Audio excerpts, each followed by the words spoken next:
हूँ उनके परिवार के लोगों को इस दुख की घड़ी में हमारी पार्टी उनके साथ है।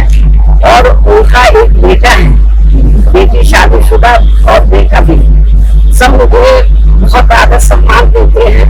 तो मैं इस मौके पर पूरे परिवार को यह आश्वासन देना चाहती हूँ, यदि परिवार चाहेगा तो उनके बेटे को मैं राजनीति में आगे बढ़ावा दूंगी, उनके स्थान पर उनको पूरा महत्व दूंगी।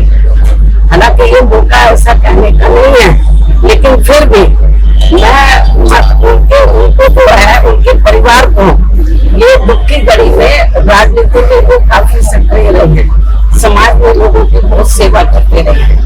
तो मैं परिवार चाहेगा तो उनके बेटे को मैं राजनीति में आगे करूंगी। और जहाँ तक उनकी विधानसभा का सवाल है, जसराज विधानसभा बलिया में, मेरे ख्याल में जब भी उन्होंने चुनाव लड़ा बीएसपी से हमेशा उन्होंने चुनाव जीता है और क्षेत्र की जनता का पूरा ध्यान रखा है।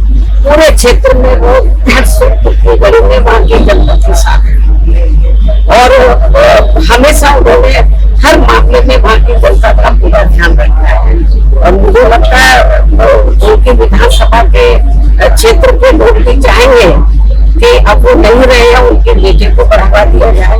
मैं पूरा जैसा परिवार चाहेगा उसके हिसाब से मैं उनको पूरा बढ़ावा दूंगी और उनका पूरा साथ दूंगी।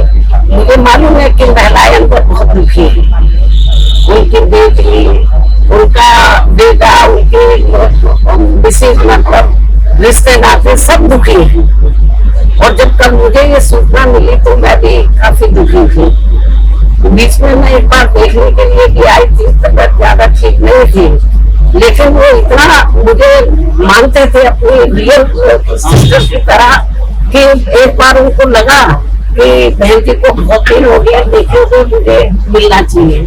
तो मैंने कहा कि आप बीमारी की हालत में क्यों आए, मैं आ जाती आपके घर में, वो मेरे घर पर मिलने के लिए बीमारी की हालत में भी बोलते कि मैं आई थी इधर मिलने के लिए, उनसे मिली थी, लेकिन उनको लगा कि मैं बहन जी की याद आ रही है, आप बता देते मैं आ जाती। तो इसलिए मैं आपको ये बताना चाहती हूँ कि हमारी पार्टी को बड़ी क्षति हुई है, मतलब बहुत नुकसान हुआ है और क्षेत्र की जनता को। तो इस मौके पर हम हमारी पार्टी पूरे परिवार के साथ खड़ी है और पूरे परिवार का पूरा ध्यान रखेगी।